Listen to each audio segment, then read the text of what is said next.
Hi there. Welcome to the episode and thank you for tuning in. Before we get stuck in, I'd like to make you aware that you might hear a couple of background noises during the recording. This is because we weren't recording in our usual setting, so there are a couple of voices that we can hear from the other room and some bird noises from outside. These only last for a couple of minutes, so I'm sure there won't be a problem. So buckle up, and I hope you enjoy the show.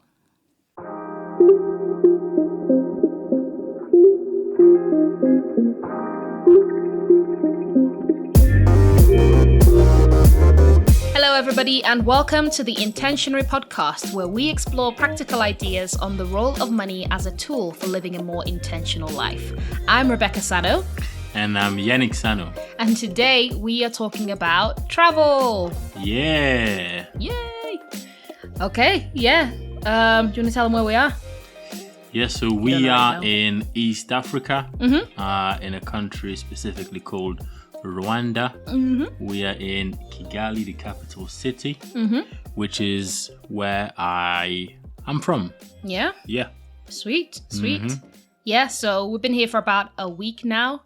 We have been here a week now. Yeah, exactly a just week over actually. Yeah. So we got here on Friday.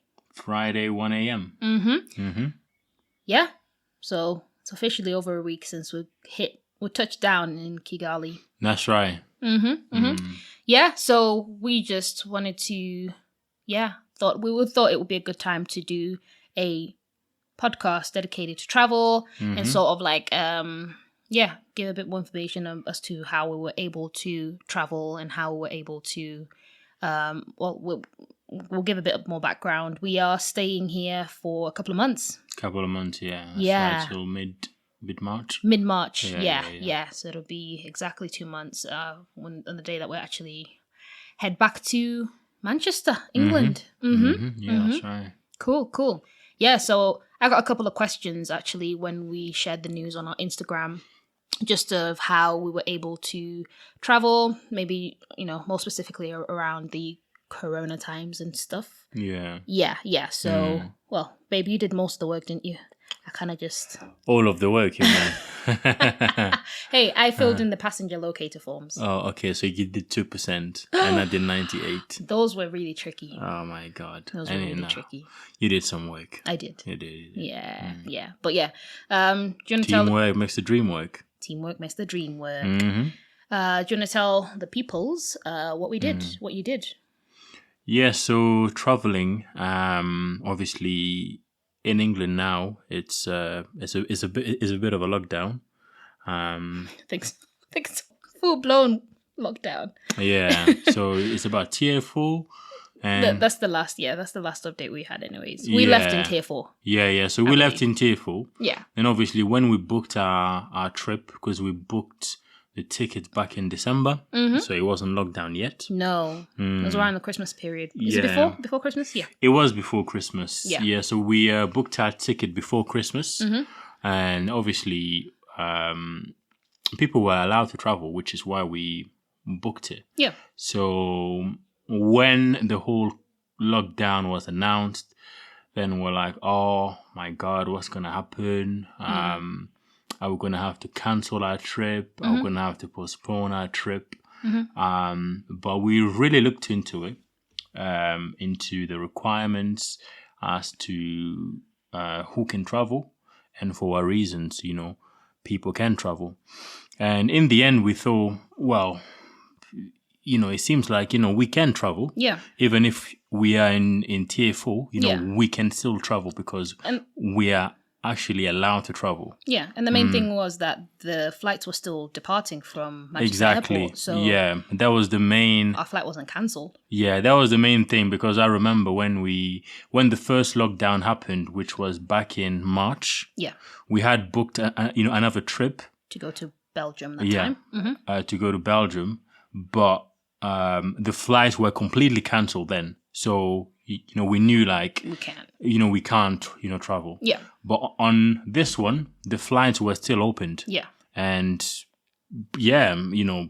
planes were still going from Rwanda to Brussels and to England and whatever. Yeah. So we just decided to carry on with our intended plans. Yeah, exactly. Yeah. So we looked into the requirements of traveling to Rwanda, which were mainly we needed to take a COVID test that had to be negative to be allowed to enter into the country. So it was a COVID test that had to be taken within 120 hours, so 5 days. 5 days. Yeah. And then obviously we needed to fill in a passenger locator form.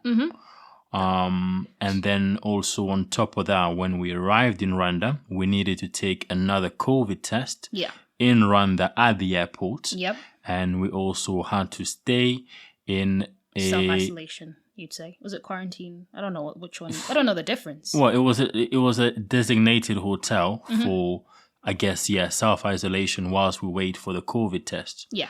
The Rwandan COVID test. Yeah, the Rwandan COVID test upon arrival. So if obviously the COVID tests were negative, which they were, you get to get out. If they weren't, then I think you get transferred to a secure sort of like a treatment facility. Yeah. Blah blah blah blah. Yeah.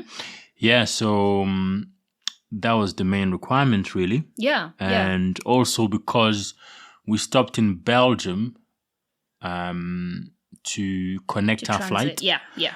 We also had to fill in another passenger locator form. From Belgium, this one. Yeah. Yeah, so I think that was the main ones, right? Yeah, those were the main things that we had to do. So we'll just give a breakdown, really, of the prices if you guys are interested. Overall, we paid about £676 per person for everything. Yeah, so that was flights at about 453, I believe. And I had a visa. I had to pay for a visa to enter Rwanda. You didn't. So you had to pay for a visa. It's a 3-month visa. 3-month visa because we stay in over a month. Days. Because the 30 days visa is free, but obviously because we are staying for 2 months, then we had to pay the visa. Yeah. And mine was free because I'm a Rwandan citizen. Cool.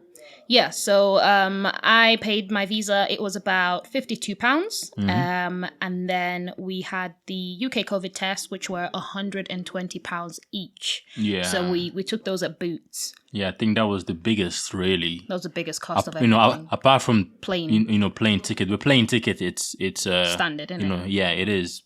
So I think the Boots, the COVID test in England were the main extra, Yeah, that was really the bulk because the Rwandan COVID tests were $60 $60 each, yeah. So when you convert that, let's see here, so that was about £44 each to get tested for COVID in Rwanda. And then the hotel that we stayed in one room, myself and Yannick. So I think if it's a single room, you pay for one person, you pay $60. No, it depends. So they've got give hotels. you different hotels, and I think they range from about maybe $30 or $40 all the way to premium hotels like $200 or $170, I think. Okay. Yeah. So we took one which was midway. Yeah. Decent. About $60, but because it was one room but for 2 people. Yep. We paid $90. Yeah. So we should probably mention that we came with your mum as well. So we did. She had her own room, so she paid $60 for that. Yeah. So even though we shared a room, we paid $90. So we shared the same exact room that she had on her own. But we paid $90. But I think that's because of the food cost as well, because they give you breakfast, lunch, and dinner. And the good thing is they'll feed you even at 3 a.m. Oh my goodness. We had to wait, but it came through. Yeah. It was a long wait, but it came through. Okay, so that's about it. I think those are all of the costs. So that's about £676 per person. You can do the conversion if you're looking at dollars or euros. Everything, all the other currencies in the world. That's Great British pounds, guys. So, babe, how were the COVID tests? Oh my God. Don't even start. Not enjoy them, did you? I did not. I mean, I think the one that I didn't enjoy was the Boots one. So the one in the UK. That was so invasive. That was invasive. I think that's the word nasty. I'm looking at. Yeah. Yeah. Because they basically they swap you in your throat. And then they go in your nose. The throat one is all right, but the nose one, oh my God. She just went for it. And they have to do 10 seconds. So 10 seconds in the nose, 10 seconds in the throat. And it was a lot. It was a lot, especially that nose one. It's just like, you can't do anything as well. No. And you just sat there. You just sat there and she's just twisting and poking and you're like, what are you doing? Yeah, you definitely hated it more than I did. Oh, yeah. Yeah, I hated it. But the Rwandan one, they didn't do a nose. Oh, yeah. I think God answered our prayers, I'm telling you. We're really not looking forward to that because we've just taken the Boots one. Was it 2 days before we flew out? So we took it on the Monday. 3 days. 3 days, yeah. 3 days before, Took it on the Monday, and then we flew out on the Thursday. Yeah. So we were just like, oh my days, we're going to have to do this again in Rwanda. So we're really not looking forward to that. But then when we touched down, then the lady did Mum first. Yeah. And she came out, she was like, oh, they didn't do it in the nose. And it's like, we didn't want to say it. Because we were like, if it was a mistake, then let it just be a mistake. But obviously, they're not going to make a mistake. But they just don't do it in the nose. So that's good news. Yeah, so that was good. Yeah. So, what made us travel to Rwanda? What made you? Because you're the one who came up with the idea to travel to Rwanda. No, I think it was you, actually. Was it? Yeah, because remember when my brother Kennedy, he sent me that text message about people are now able to travel from the UK and they're able to travel back from Rwanda to the UK without having to self-isolate when they arrive. Exactly. So when I showed you that message, you were jumping all around. I was. Going all crazy. I was. So, and then This was in November, right? I think so, yeah. Yeah, this was in November. Yeah, so, jumping all around, being crazy. Let's go to Rwanda. And then I was like, oh, why not? Yeah, so from then, we started making plans. Yeah. We're looking at flights. Yep. Arranging accommodation. Yep. Yeah, and really planning for everything, I guess. Yeah, and I guess for me at the time, I think why I was so excited to go was because I had enough. I'd had enough of just being in the house. Yeah. You know what I mean? And not much going on, really. Not much going on at all. And then the weather was becoming really crappy because obviously autumn had just passed and I wasn't even going for my walks as I was before because it was just too cold. Yeah. A bit of laziness as well. Bit of laziness, yeah, of course. But definitely it was colder. I wasn't as incentivized to go outside because, I love autumn. So I just want to be in the leaves and listen to my jazz music. So when that was sort of taken away and it was just super, super cold outside, I was like, oh, I'm not feeling this. Yeah. And we just really thought, let's do it, Yeah. We thought, if we can, because like you said at the time, we're thinking and we're looking, we're like, oh, well, we can do it. The flights are going out, Exactly. I think that the biggest thing for us was just for us to pay off the rest of our credit card debt. So I think for us, we were still very, very adamant.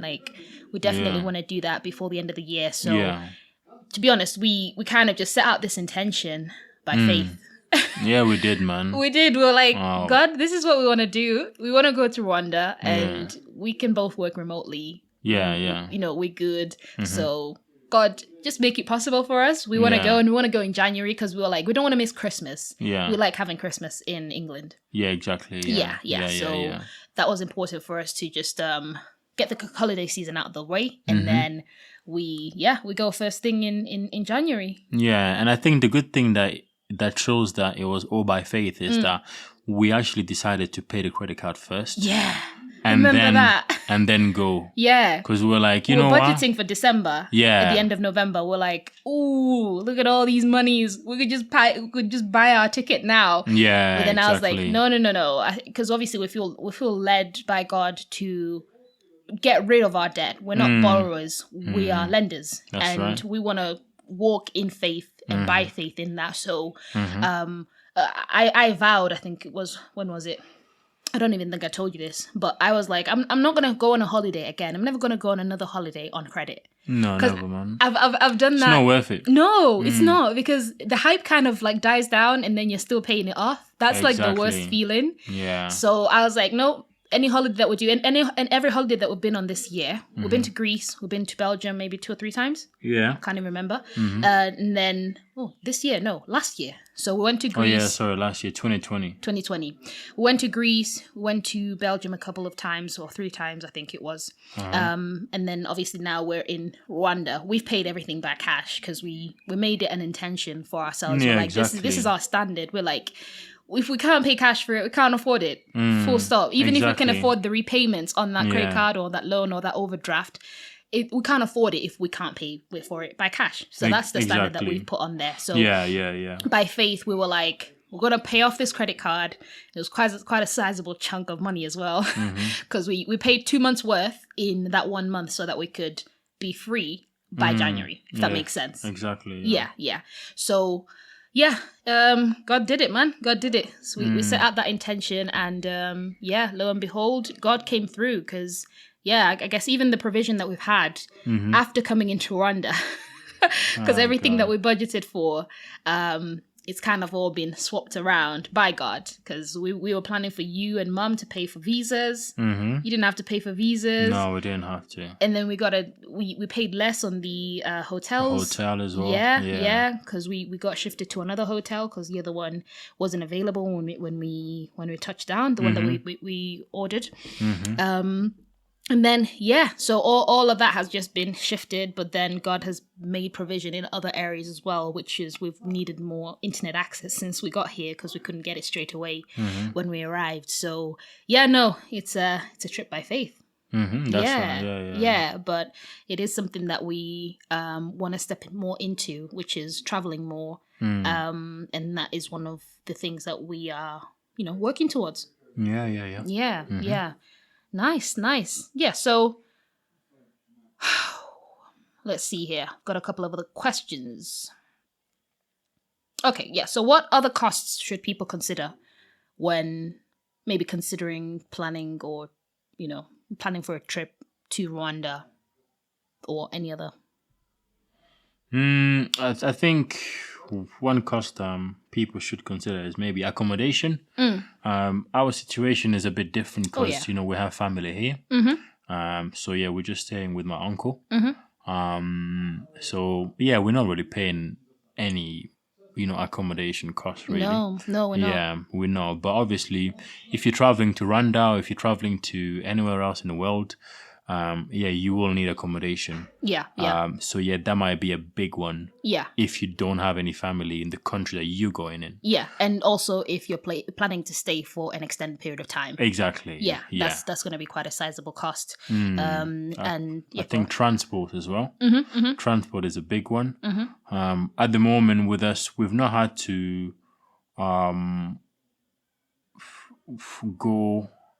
go far really, we've not had to travel a lot in the country, but even in the travel that we've done is has been with my uncle.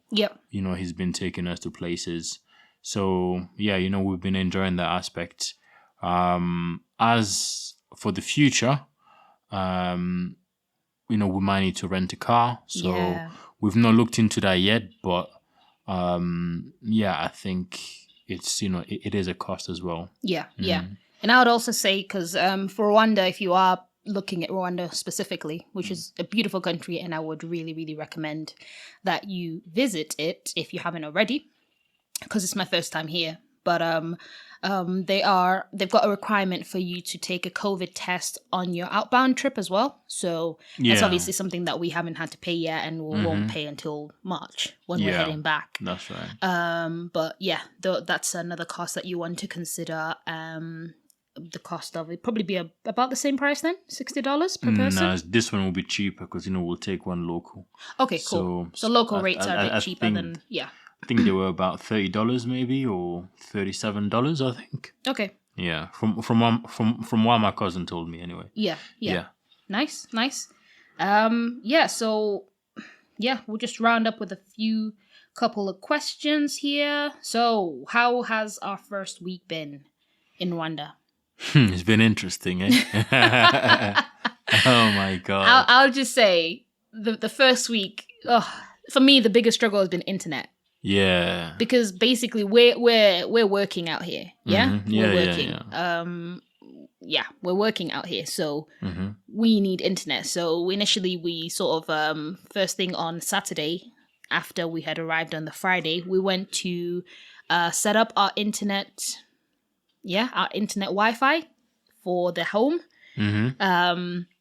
So we called them up, kind of gave them all the details and everything, paid. Yeah. And they were like, oh, we'll come through on Monday.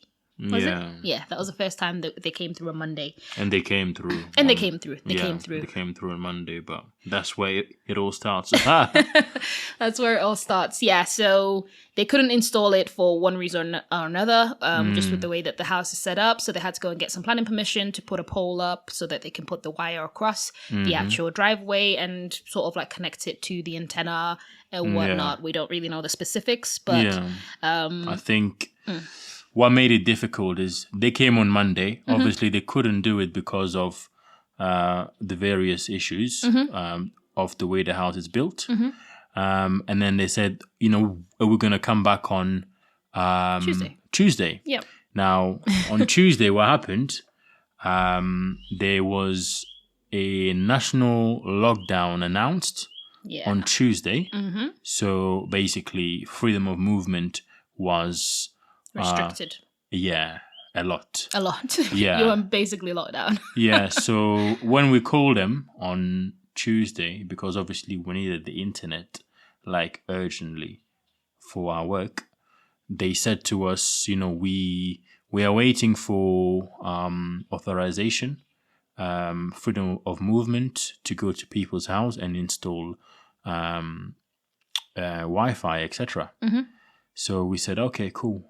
Keep us updated.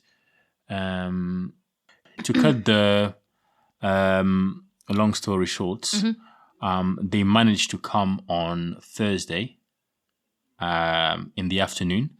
But I think we had lost hope.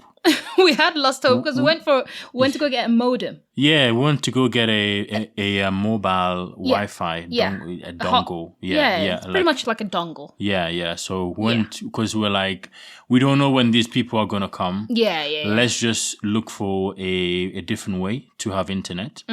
So we went outside, we bought it. Literally on the way to the shop when we bought it, they called me saying, we are here to install your Wi-Fi. That was right after you made payment. Oh my God. And I'm like, so I've just spent this money for this mobile dongle here. And you're just telling me that you're here. Anyways, so we went back home. Then they installed the Wi-Fi on Thursday. Yeah, they did. Yeah, and then since that day, I must admit, I'm very happy with it. Yeah, it is actually good. It is. Yeah, it is. And it's such a relief because we've been trying to battle with 3G, 4G connections, hotspots from our phones, and it was a nightmare. Yeah. It was a nightmare. Yeah. To say the hotspot in Africa is not the same hotspot as the one you get in the UK. It's not. No, it's not. Because we've hotspotted from our mobiles before when we waited for installation of our internet in the home. Yeah. And it's been fine. Fine. No problem whatsoever, no difference. But no. No. Because I think that was our backup plan, wasn't it? It was like, if we don't get it, then we'll just take the SIMs and then, we'll be on 4G, then we'll connect. Oh, that didn't happen at all. No, it didn't happen. Yeah, so last two questions. What are you looking forward to? Actually, let's do this one first. How is Rwanda dealing with COVID? I'm so impressed with how Rwanda's dealing with COVID. I think it's dealing with it better than the England. UK, Yeah, definitely. Yeah, it is because, honestly speaking, everywhere we've been, I'm gonna try and put together like a compilation of some videos that have been taken. I've been proper in tourist mode since we arrived. Not even before we arrived. I've been taking videos everywhere, so I'm gonna try and put a compilation. Hopefully that happens. I'm not making any promises, but Even like just the proper market. Yeah. Like you've got like stations, they've installed a station where you wash your hands. Yeah, before you go into the market. Before you go in. Yeah. Like everywhere, every shopping mall, you go through, they take your temperature. Yeah. Even in the market, they took our temperature. Yeah. They got this machine, like this little gun. Yeah. It's like They just, either they do it on your forehead. Yeah, or on the ear. side. Yeah. Yeah, on the side of your head. Yeah. And every shop that you go to, they have a sanitizer. Yeah. Which is like pretty much the same in the UK. Yeah, but I but guess there's so, somebody there. That's the difference. Yeah, the difference is in the UK, if you don't want to put the sanitizer on, you can just go in the shop. Here, the guy is like, put on the sanitizer, mate. Otherwise, you're not getting in. Yeah, and that's it. Pretty much. Yeah. Yeah, and then you've got I don't know what they are, the sensors that you go through as well. So you go through the sensors. Oh, that was at the airport, though. No, you actually go through the shopping mall. There's the sensors as well. Really? In the shopping mall, yeah. Because you put your phone on the side. Oh. And then you go through the sensor. I don't know what that's for. Is that for security? Yeah. So that's a security sensor, nothing to do with COVID. Yeah. Yeah, but no, it's great. I think it's fantastic. You either have a place to wash your hands, that you have to wash your hands, so you just really feel very, very safe. As in, and I think that's the main reason why when you traveling from Rwanda to the UK, you don't have to isolate for 14 days because the way Rwanda is, handling. Are so high. Yeah. And, everywhere you go, outside of your house, you have to wear a mask. Absolutely. Even if you want to go on. So now, because we're in the country, we were COVID-free when we entered the country. We were COVID-free when we left the... hotel. England as well. Oh, England, yeah. So when we left the hotel, we're COVID-free. When we left England, we're COVID-free. But if we wanted to go to on a safari, I think it's a safari, isn't it? That was the one that we were considering. We have to take a COVID test again before we can do anything like that. Because so it's basically if you're going to move from one province to the other. Okay, cool. So it's like all of those measures, like you just can't do what you do in England. We just drive straight to Belgium and back. Oh, I'm from telling England. It's so easy peasy, but here, no, there's definitely there's patrol and there's people being like, "Where are you going?" sort of thing. So, there's a lot of what are they called? I don't know what the word is. I'm gonna just move on. All right, last question. So, what are you expecting from this trip? What is your sort of expectation for the rest of the trip? You know what I mean? We've talked about the first week here. It's been great, except from the internet, which is now great. So far, it's 100% great. Yeah, and I think obviously with this lockdown as well, because they said it's for 2 weeks first. Yeah. And then they're going to review it. So, in 2 weeks then, when it's been reviewed and when it's stopped, we just want to travel a bit. Yeah, and see different places. Obviously, I've been here before, and I know different places in the country, such as safari or at the lake, or different parks and everything, museums, etc. Yeah. So it's really visiting those places, taking Rebecca there, and visiting family, catching up with people. And just enjoying the sun. And the food. Oh, God. The sun has been so good so far. It was 28 degrees today, which was nice. And it's rainy season, so we've not seen much rain, but... It was so hot that we were like, let's just go back inside. Literally. We had to run away. We were in the little veranda outside, and we're like, this is too hot. Yeah. But no, it's been nice so far. It's been very nice, I think from my expectation for the trip or the rest of the trip, see more of Rwanda, get around a little bit more, get to know Yannick's family more. Thankfully, we had a few of his family members visit us before the lockdown, but we'll resume that after the lockdown is lifted. Yeah, but otherwise, just a breath of fresh air, because just being here, it's just a different vibe. It's just, I've not done dishes since we arrived, which is great. That's the perks of... I've not done anything. You've not done anything. You've not even cooked. I've at least cooked. I cooked, actually. You did cook one day. Yeah, but no, it's nice. It's sort of like a nice break from the norm. Yeah, it is. And I think going far away from the snow, because apparently it's snowing in England. I hope you guys are enjoying. Yeah, so just getting some nice vitamin D.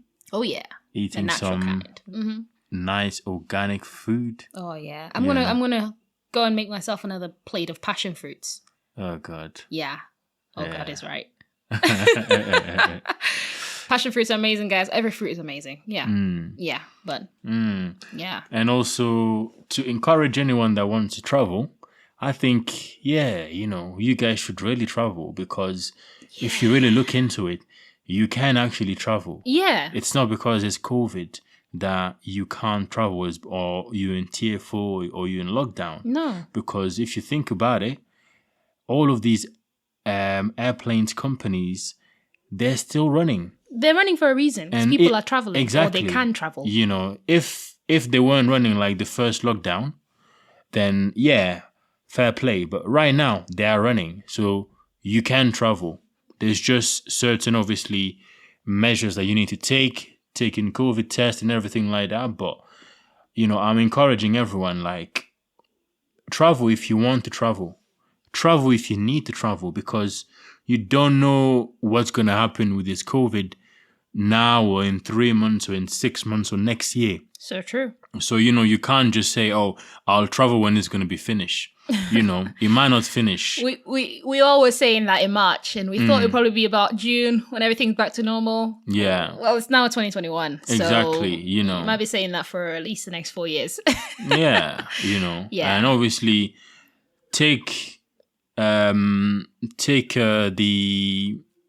measures that you need to take, obviously, with your be safe. Be safe, obviously wash your hands and everything like that, and have good hygiene and whatever. But don't feel like you need to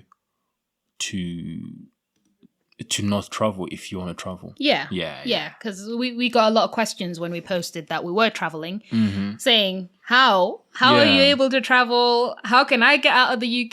Because I am itching for a trip. We've been traveling all throughout the year. When we wanted to take a trip, we've taken a trip if we were able to. Yeah, of course. Bar the first one that was the flights were cancelled, so it was quite early on in the COVID situation. But every other trip that we've wanted to take, we've even taken a trip, I think, in an actual lockdown when we went to Belgium. Was that at the end of November? Yeah, there was a lockdown. Yes, because from November to December. Yeah, there was a lockdown announced on the 2nd of December. Yep. But we came back in the country on the 6th of December. Yeah, that's right. Yeah, so it's, guys, you can travel, so travel if you need to travel. Yeah. That's my only I think the thing that advice. People, the majority of the people are not doing is actually reading into it. If you just hear things in the news, you will just think that there is no way, nothing is moving, and you can't do any of the travel stuff. That's not correct. You can indeed travel. Just read. Yeah, just even read into it. .gov website will tell you what you can and can't do. Exactly. Just read into it. Check the procedures that you need to take, and go for it. Yeah, definitely. And a tiny little tip: travel on business, travel for business. That's all I'm going to say. Reason for travel, business. Yeah, that's all I'm going to say. Yeah. All right, that rounds up today's episode. Thank you so much for joining us on the Intentionary Podcast. We've been your host, Rebecca Sano and Yannick Sano. If you enjoyed listening today, do share this podcast with a friend, family member, neighbor, colleague, or anyone you think would benefit from it. You can also comment on this episode on our podcast channel over on YouTube. Show notes for this episode are available on our website, intentionary.com. And if you'd like show notes for future episodes sent directly to your inbox, then you can sign up for our mailing list. If you have a question, comment, or tip on money or intentional living for the podcast, we'd love for you to email us a voice memo to podcast@intentionary.com. Subscribe and follow our podcast on your preferred platform. You can find us on Apple Podcasts, Spotify, Google Podcasts, and YouTube.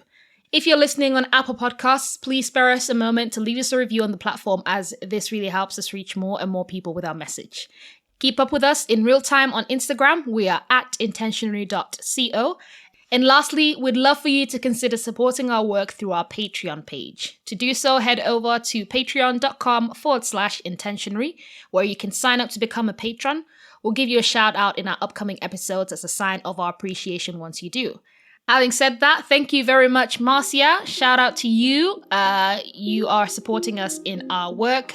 Thank you very much for being our very first patron. So you rock.